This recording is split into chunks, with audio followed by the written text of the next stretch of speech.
A fraction is a represents a part of a whole. It is a way to express a number that is less than 1. At alam niyo rin ba, meron itong dalawang key part na pag nakita nyo, ay masasabi niyo siyang fraction. Pwede ba namin malaman kung ano yun? Tara, dumako tayo. Ito ang sinasabi ko sa inyo, dalawang key part ng fraction na pag nakita nyo, ay masasabi niyong fraction. Pwede ba namin malaman kung ano yan? Siyempre naman. And idea ba kung ano ang nasa taas? Ano nga ba? Ang nasa taas ay tinatawag natin numerator. Ay yung nasa baba, alam niyo ba ang tawag sa kanya? Hindi eh. Ang tawag dyan ay denominator.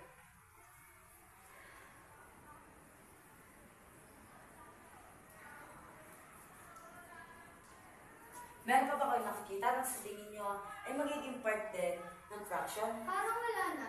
Mali ka dyan. Meron pang isang nakatagong part ng fraction. Ang tawag dito, sa linya na to, ay tinatawag na fraction bar.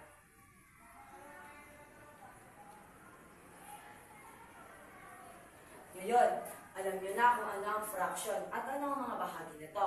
Ngayon, dadako tayo kung paano mag-add, mag-subtract, mag-multiply, at mag-divide ng fraction. Handa na ba kayo? Handa na. Tara, alamin natin. Sa tingin nyo, ano ang kanilang magkaparas na number? 10. Tama. 10 ang kanilang magiging denominator. At 10 divided by 2 5. times 1, 5.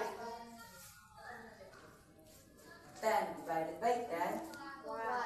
times 3, 3. ganito lang yan. 5 plus 3, 8. 8 over 10 ang sagot. Pero, pwede ba siyang ma-divide sa 2?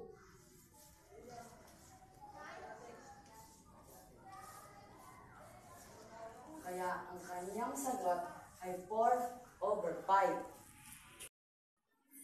Frankie, paano ba to? Ay, lang ba? At ito ay subtraction ng fraction. Hahanapin natin ulit ang kanilang LCD.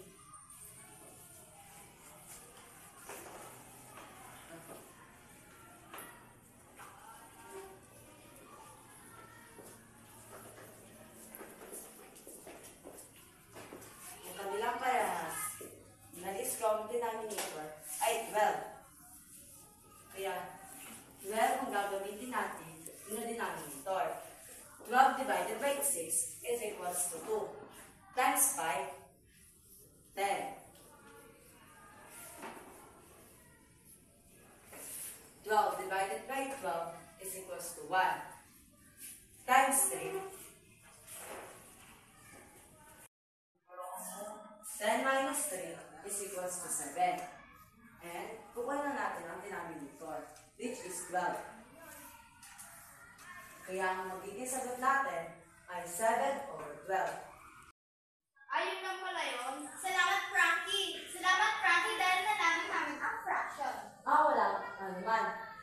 Kung meron pa kayong gustong malaman o gustong matutunan na tungkol sa math, ay pumunta na kayo sa YouTube channel ni Mr. Larry Azarias. At marami kayong matututunan. At huwag niyo kakalimutan mag-subscribe. Sige, mag-subscribe na kami. Thank you.